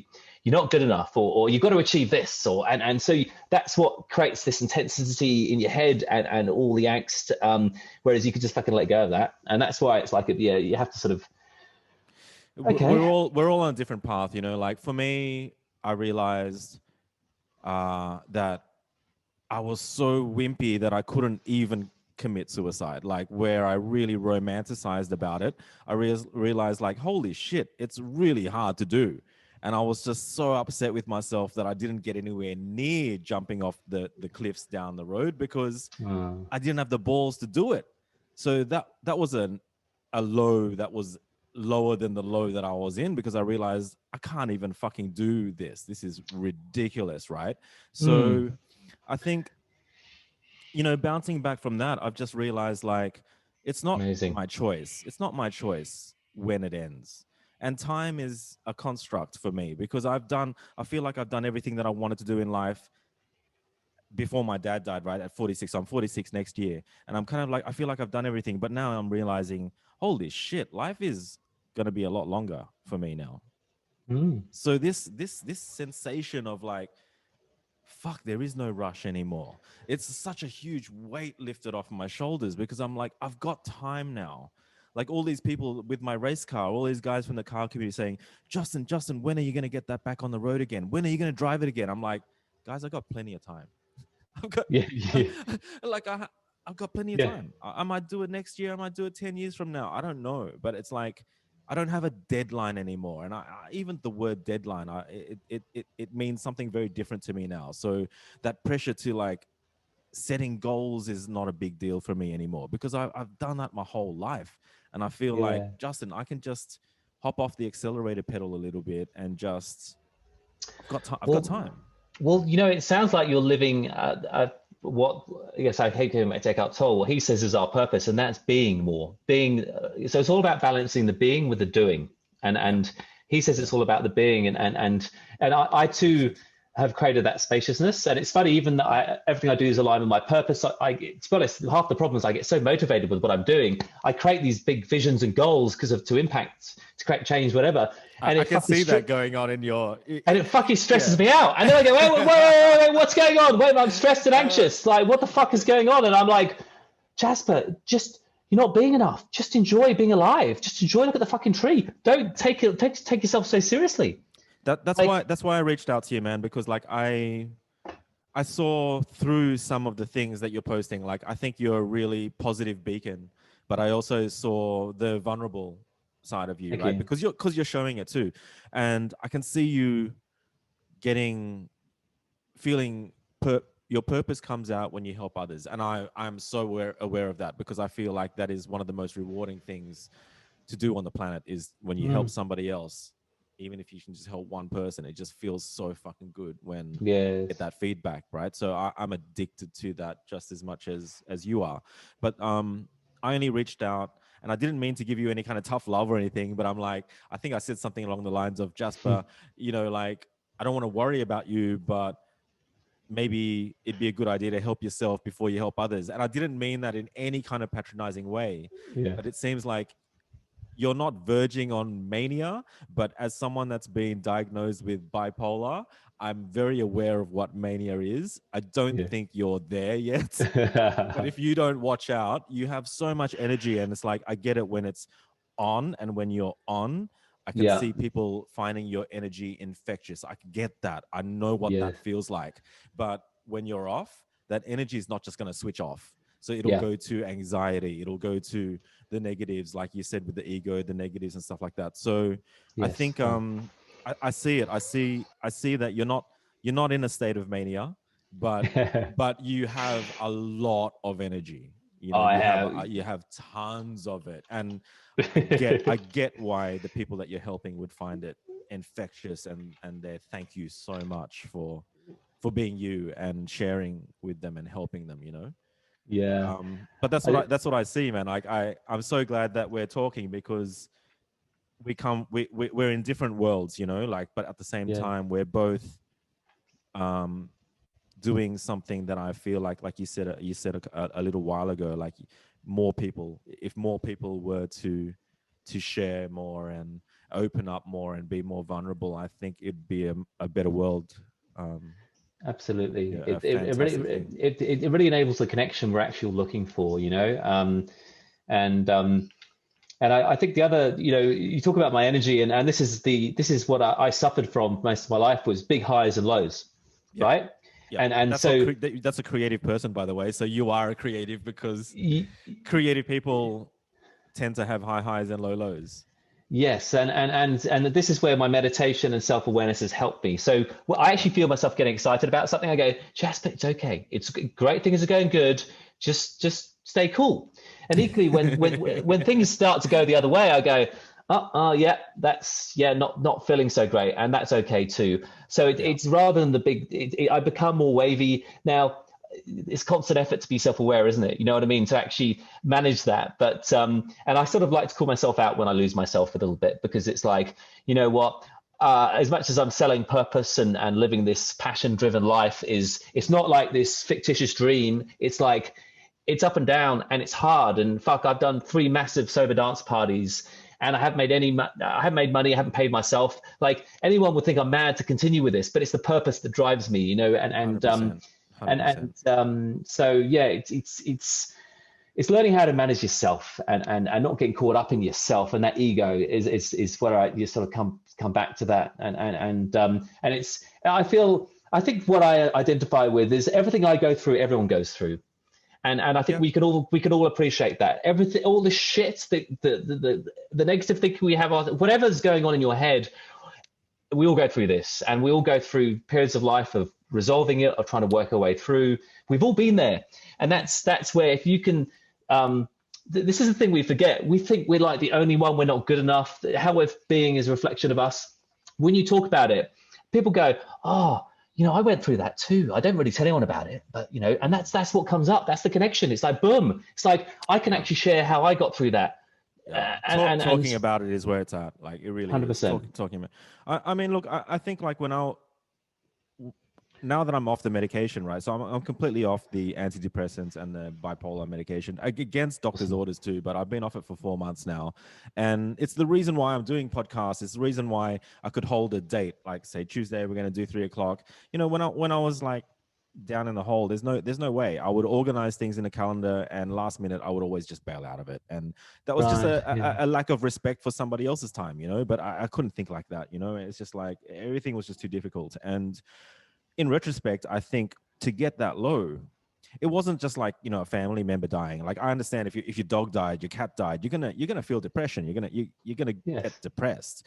But where I went was so much lower than depression because I put myself there. It's like abusing my body with the drugs and doing that. It takes so much work to get that low, in my opinion. Like, yes, you can have lows in your life that happen by natural causes, but the Hmm. where I was, god damn, it took a year's worth of work to get there. And so now I'm hyper aware of there's no fucking way that I'm going to get that low again. Like I'll have my lows and my lows, but I will never go back down there because I know how much hard work it takes to get down there. You know, and I really don't want to do that to myself again. So I know now, like you're saying, when you're having your lows, you know it's coming, and it's okay. You accept them because you can't always be happy. You can't always be high, and I get that. But when you, I wouldn't wish that kind of low on anybody, where you just want to hit the exit. You know, you just want to, like, you don't have any reason to live anymore. You don't have any purpose. You wake up every day and you, like, every single day when I woke up, I was like, I'm over it. I'm over it. And when you drag your family through it, it's even worse. When you're telling your mum to her face, like, Mum, I'm over it. Mum, I'm done. I want out. And just, you know, I can't apologize to her more. Every time I catch up with her and her friends or her family, I always bring it up in conversation. As uncomfortable as it is for her friends to hear it, I always want to apologize to her in front of her friends and her church buddies and stuff. And, you know, like, I just want to say how sorry I am to put her through something like that. But man, like I said, it doesn't happen overnight. Like, it's not like a cat dying or a dog dying. Like, this is like, it took a lot of work to get that low, and that's proper self-abuse, you know, like, very hard to reach those people. Very hard. Like, we can be as open as we want, but it's very hard to reach people who are on that very destructive path, you know? Yeah, look, and I feel when I went through depression, and, you know, I did hit rock bottom in terms of how I was feeling about myself. I lost my purpose, and I was like, this is so fucked. I was, by this point, I had friends. I had so many friends, a community. I had people going, Jasper, how are you? And I would be open. I said, look, you know what, it's hard, it's tough, but, you know, and we'll talk about it. But I think for those who don't have their friends around them, maybe they, and this is what I come back to about doing what you love attracts the right people. Doing what you love and being you attracts the right people. And that's where you have your tribe, your fans, the people there for you no matter what. And that's why, you know, for me, I don't know, like, it just comes back to that. Doing truly getting to the bottom of what you freaking love and go and do it. Yeah. And, you know, and there's some great quotes like "follow your bliss." It's so true. It's a lot of what you said I reflect on, and God, I feel like your depression was so low, and I feel for you, and I'm just like, oh my God, that sounds so awful. And it's, you know, for anyone from the outside will go, but you've created this amazing brand. You're really cool. You're taking photos all on the outside. Yeah. You're taking photos of hot chicks, you know, like you're like, you know, it's got nothing to do with it. Yeah.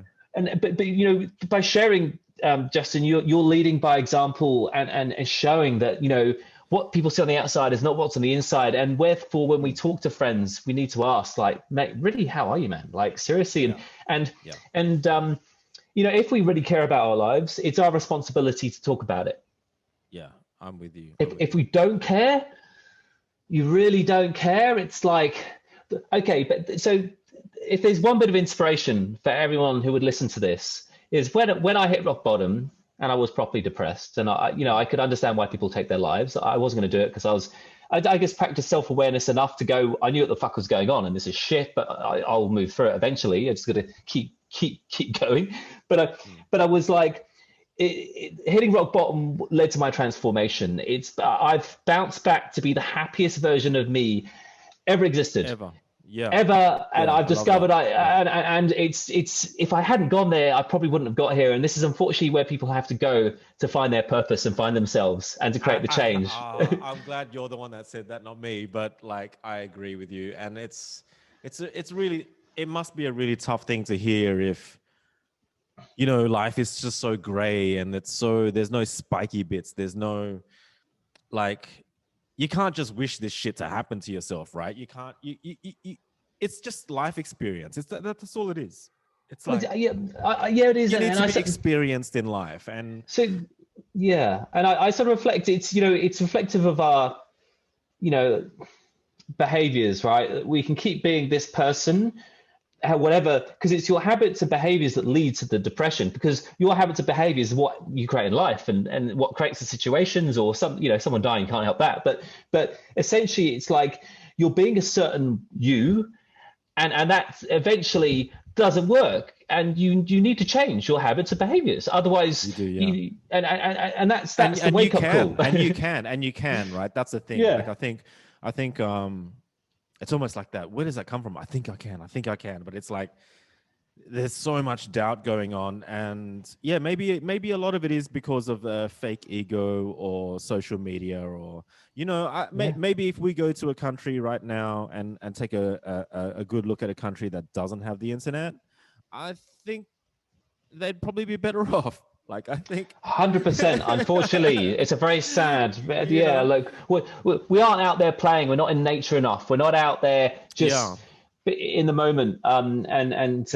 Yeah, absolutely. I mean, how many times have you heard people say the quote, the phrase, I don't have enough time, or I haven't got the time. And it's like that should never be a thing that you could honestly believe in. Like, Oh, there's so well, much time. There's so much time, like to think that you don't have enough time for something is complete. It's not escapism. It's just negative manifestation.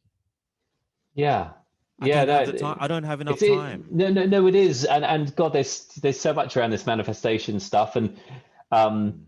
and I've sort of really learnt the power of that to the positive. And yeah, that's often the spiral, downward spiral we put ourselves into, is what we think is what we get, Yeah, unfortunately. And yeah, yeah, your question is, how do you turn that around? How do you, do you have to hit the rock bottom to turn around? yeah. Um, but yeah, sorry, I lost my train of thought on that. No, that's cool. But Jasper, Yeah, like, I think we'll wrap it up. But I mean, it's just so awesome to hang out with you and reconnect, as you would say. yeah, I mean, totally. it's been many years, and it's just good, like, checking in on your stuff. And I think for my audience, a lot of it's gonna be like pretty out there and quite spacey, but I think this podcast won't be. Like, I Well, it's think yeah, good. like, I think we're someone that might just only follow what I do because of the cars or the babes. They might be quick to judge what you do by looking at some of the content that you've created, but they will not be quick to judge you by this podcast. And that's why I think Yeah. these podcasts are great, because they're more like a little window into the soul of whoever is on the other end of the podcast with me, right? It's like I'm just Yes. trying to bring your soul to the front, and it's not about your brand or Yeah. your latest video or your latest track or your latest car build. It's more about the person. Yes. So Well, I'm hoping that people will, after this podcast, go to the description, check out what you're doing, and who knows? well, yeah, this is it. And I think the unfortunate thing about social media and online is it creates disconnection, because what it actually creates is judgment. We judge each other from what we see online, Right. and it's always wrong, and we lose touch with each other. Each other's soul to soul. The sort of, when you're face to face and you have a chat, you can have a bit of a connection. And if Yeah. I could just share one sad story, just to sort of put things in perspective, is you would have seen me Mm. post, unfortunately, about my friend who passed away unexpectedly I saw um, that. Yeah. a couple of weeks ago. Literally, this guy is healthy. He's lived his ikigai. He's created a passion for doing videography, adventure, and I caught up with him on the Central Coast. He's sort of person that I've met a few times, but I was just like, cool guy. I was like, he moved up to Central Coast with his wife and a young child. And I was like, "Hey, I'm up." We just connected. He supported my crowdfunding campaign for the after COVID party. Anyway, so I was a bit like, Mm. "Oh, thanks for that. Thanks for," and it just led to us meeting, and I was able to have this deep connection with him, walking through the bush, talking about life, and yeah, it was beautiful. We really connected from someone I didn't really know through that sort of hour and a half walk through the bush. We really connected. And it was just very sad to hear that he passed away. And it was a tumor, a headache on a Tuesday led to him collapsing with a brain tumor on Sunday that basically caused irreversible damage. He was on life support. His mum flew out to the UK just to say farewell. But it was so unexpected. He was healthy, and just a reminder that life is short. And yet, we have so much to give. And I think if there's one calling to everyone out there, is that you as being you, no matter what you think about yourself, you actually, when you discover yourself, has so much to give in this world, and you can make a fucking difference for others. Now, so don't take your life because you've given up. Be considerate that that you could actually be amazing just being you and impact others and help others. And that's the calling is outside us. And that is what fucking life's about. And we both talked about it, right? Yeah. So I just want to leave it with that. Life is short. I wrote a blog. It's funny, when I was, left Google and I was like an online marketing consultant, I had a website. I'd write stuff more about life, and it was completely out of context. And I wrote a blog. Are you ready to die tomorrow? And it's because that was a reflection I had of are you living your life like you could die tomorrow? Because you could. It's a total reality. We forget it, and so therefore, well, don't go to that job you don't fucking love. Go and do something. It could be your last day. Go and do something you fucking love, and the people you want to be with, and that's how I started to live my life, and that's what changed my life. It was living in that reality. Yeah. So I mean, that's the thing. Like, I resonate with that. I think I've gone a little bit next level because I feel like I had a deadline of a certain age and I did everything. I have lived my life like that, so I have no regrets. But for me now, I'm a little bit the opposite, in that life isn't so short for me only because I feel like I've made those marks in the wall. I've got those feathers in my cap. So I feel like if I did die tomorrow, I don't feel like I have any regrets. I honestly do feel like if I die tomorrow, I'm okay. But for people who haven't got those feathers in their caps, and for people who feel like they've lived a mediocre life, and it's sad to think that maybe their most fun times were when they were a kid or something. I'm like, look at Jasper, he's like a big kid right now. I fully am. It's brilliant. But I mean, it's reconnecting. It's like it is like, the system has, even before the internet, the system was getting us to go to school in pants and leather shoes and put a tie on every day, and it was shaping us in for this 9 to 5 kind of the program briefcase. And so it goes back to exactly what you said like 10 minutes ago. Ignore anyone that says anything to you on the internet or in writing or something like that. Meet people face to face, because face to face is where it's at. When people are face to face, all that shit tends to fade away. And 100%. Yeah, I think that's the sad thing. It's like where people think socializing is hanging out, playing games with the microphone, and you're hanging out with these people. You don't know what they look like. You've never met them before. It's not real. It's not real. I think face to face, there's something about an energy of another human being next to you. Nothing beats it. Nothing beats it. Totally. And with my friend Ollie's passing, I had this beautiful hour and a half with this guy. That's amazing. Energetic connection, and I felt his loving and kind energy, and like he's passed, but I've got that. I remember that for the rest of my life. 100%. That connection of the energy I felt, and you can only feel that energy in person, and you can only and I'm so grateful for that. Yep. That's just awesome, man. Like, and that's the thing. Like, you could easily have not spent the time and energy in real life to do things like that. Like, a lot of people are so quick to not bother because they're too busy or they haven't got enough time. And that's the thing. Like, I think, I've ever since coming out of the depression and getting off the drugs, it's like when my mum now has an event, she's like, I've got some church friends coming over. I'm not a churchy. I'm not religious. And she's like, do you want to come over for dinner? Because she wants me to be there, because she's like, she wants to introduce her friends to her son. So I'm like, yeah, mum, I'll see you there. And like, I'm there. Whereas when I was on drugs, I'm like, yeah, mum, I'll be there. And then come the night, I'll be like, oh, mum, I've got a stomach ache. Or I'll tell a white lie, and I'll be like, I'm actually just stoned off my face, and I can't even get there. So it's like, I think everything, values have changed for me, and I'm a better human being for it.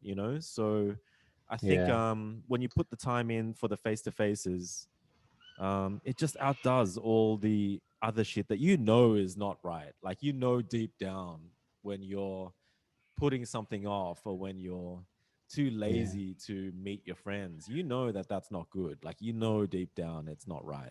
And you're disrespecting other people's time too. Like, even with a lot of the girls that I shoot, some of the girls are dying to shoot with me, but then when they, for whatever reason, the week comes and the day comes and they're like, oh, sorry, Justin, I had such a big night last night and I look horrible. And I'm like, well, I could be mean here and just say, not mean, I could be real here and just say, look, you've just wasted my time. As soon as you start respecting other people's time, you'll be better off in life. Or I'm just like, sometimes, now that I'm a bit more relaxed about life, I'm like, they'll figure it out. I just don't want to be the person to help them.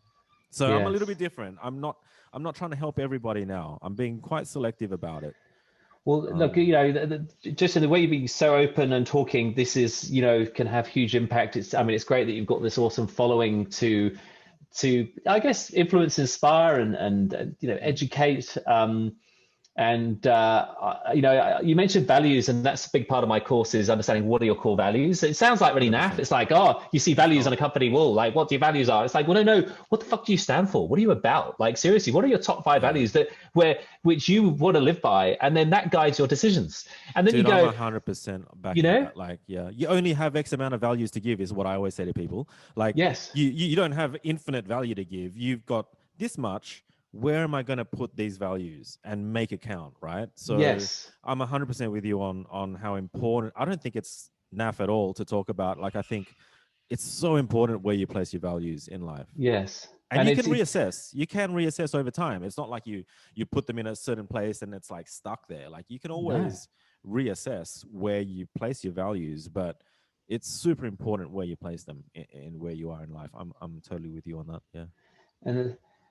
And this is it, right? Knowing yourself, knowing your values, knowing your natural strengths, knowing your passions, knowing yourself, and simply putting your time and energy into alignment with that is fucking life. And life will work out, trust me, amazingly.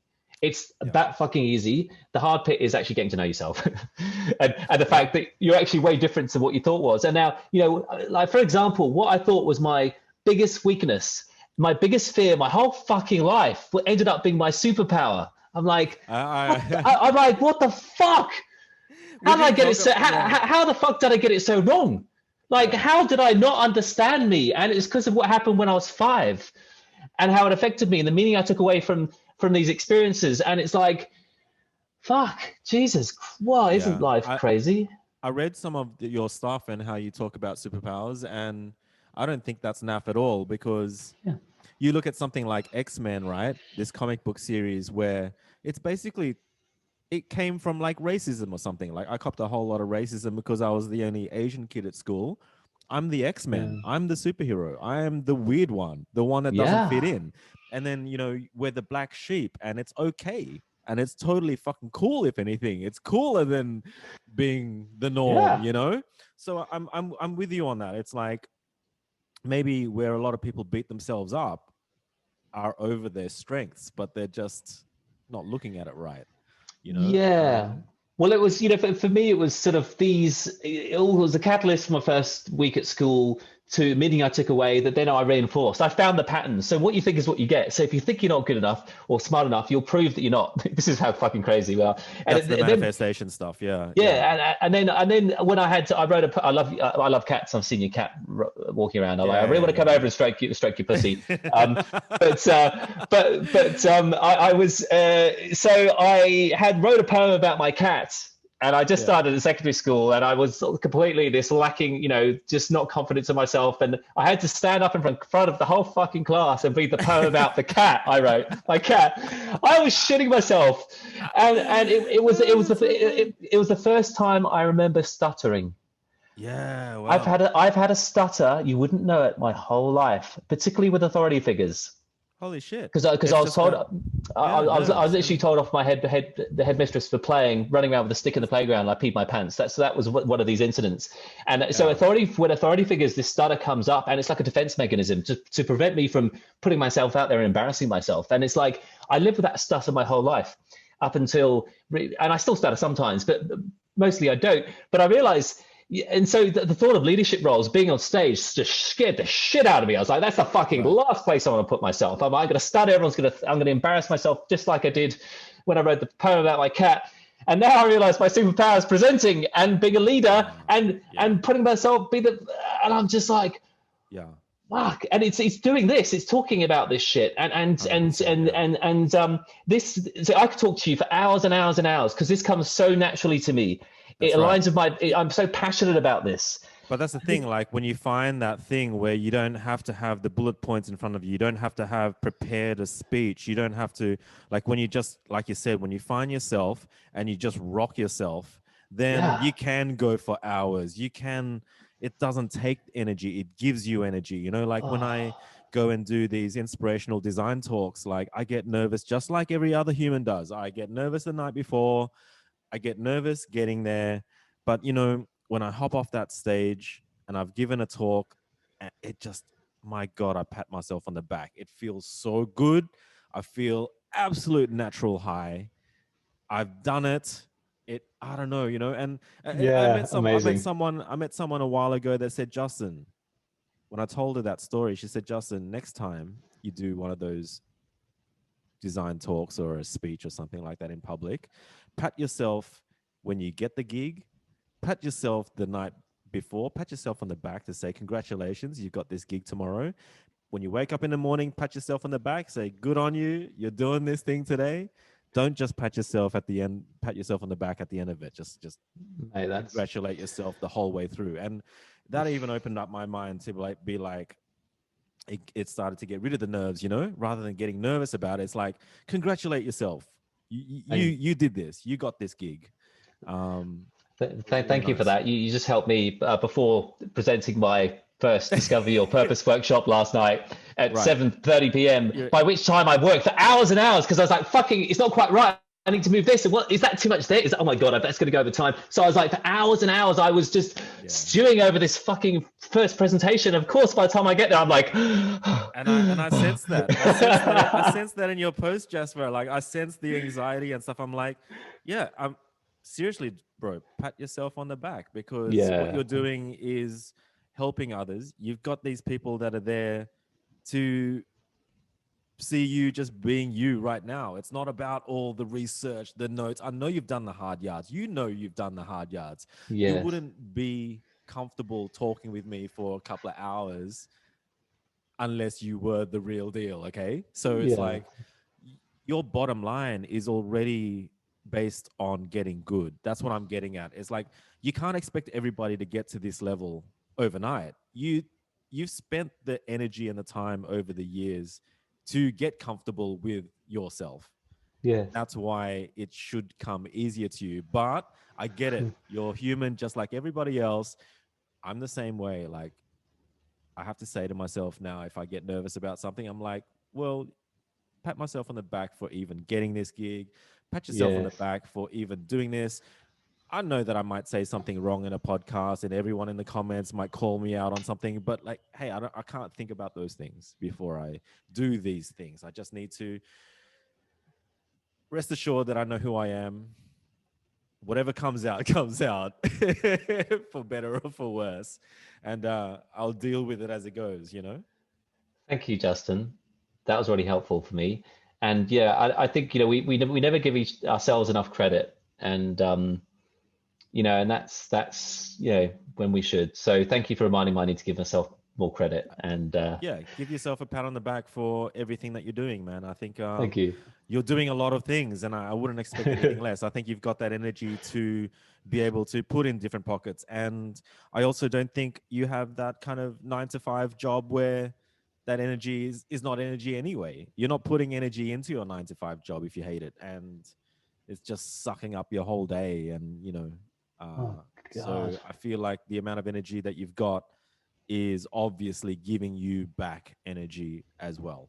And Thank you. thank you. I'm just so grateful. And this this opportunity for us to connect came out of me being vulnerable on social media. Yeah. And Yeah. believe me, when I post my vulnerable shit on social media, it's hard. I go, but I just do it anyway. And it always comes back. And when someone messages me, goes, and I help someone, like someone, because like you get the messages going, fuck man, I'm going through that. Like, and you're able to help and inspire someone. You just go, oh my god, it's worth it. It's like it's oh. Anyway, I know I just think it's yeah. I think it's so much better than you and I conversing nonstop on your Facebook page too. You know what I mean? Like I just Yeah. like Jasper, let's just do a podcast because Yeah. Even though we're not human to human face to face right now, it's as good as we can get, and it's a lot better than us having like I noticed that when I said something, you and some other guy were doing long posts underneath my comment, and I just thought, just podcast is going to be so much better Yeah. because Thanks, man. you're not sitting there editing something to try to be more clear, or No, it's no, more. this is the nail on the head, Justin. I've talked about this, is that with text, there's misjudgment. And God, we've all Yeah. been there when we've been on emails or messages and we fall out with someone like, fuck, if only I picked up the phone. And that's what happens constantly on social media, misjudgment and falling outs, and especially with conspiracy theories or God knows what everyone's, but I think the point is video chat works really bloody well. And I've actually learned that, and I was like, fuck it, just get on a video chat with your mate. Yeah. Like seriously, just have a I fucking love chat. that. I love my friends that just randomly call me for like a FaceTime or something. I'm like, these people know where it's at, Like, Yeah, and like and that. It's so cool. when people have it out with me, I'm like, I'm like, brilliant. I said, okay, let's have a video chat about this. And most people never had the courage to do that, but it's funny, but I really intentionally, genuinely want to have a chat with them. I go, look, I really appreciate your point of view, and within 10 seconds you'll be like connected. That's it. I've said this story on this podcast many times, but like the biggest haters that I've ever had in my entire life, I stressed out about it for months until I just said, let's meet in real life, or I pick up the phone and call them, and every single time we've won each other's respect over within minutes. Beautiful. And you're bang on there. I think like, maybe the advent of letters and email was probably not even human. Like I think humanity, like when we talk about the tribe, it really was about face to face, and that's all you had. You had an issue with someone, you'd have to sort it out. Whereas, probably even writing letters with stamps was the beginning of the end for us. Yeah, totally. I know. It's just so heightened by these devices. It's crazy. Let's reflect how much time we're texting, and let's like less of that. And oh God, there's the question. Yeah, the challenge is how do we navigate all this? And we're all having to sort of work this out. Anyway, look, thank you for your time, mate. It's just been flowed. I'm so happy right now to have connected. I'm so high naturally, and same, bro, same. I'm bursting out of my skin to the point I need to go, Jasper, calm down. I know it's awesome, but just like don't get too excited. No. It was really good to catch up with you, man. We'll wrap it up here. Hang on the line, okay? Right. I'm gonna hit the stop recording, but hang on the line just so that we could say goodbye. Okay. Everyone, Thanks, I will leave links to Jasper's stuff in the description below. Hope you guys check it all out and get something out of it. I hope you guys got something out of this podcast today. I sure did. Jasper, thanks for your time, mate. Thank you. Absolute pleasure. Awesome, guys. I'll see you guys in the next one.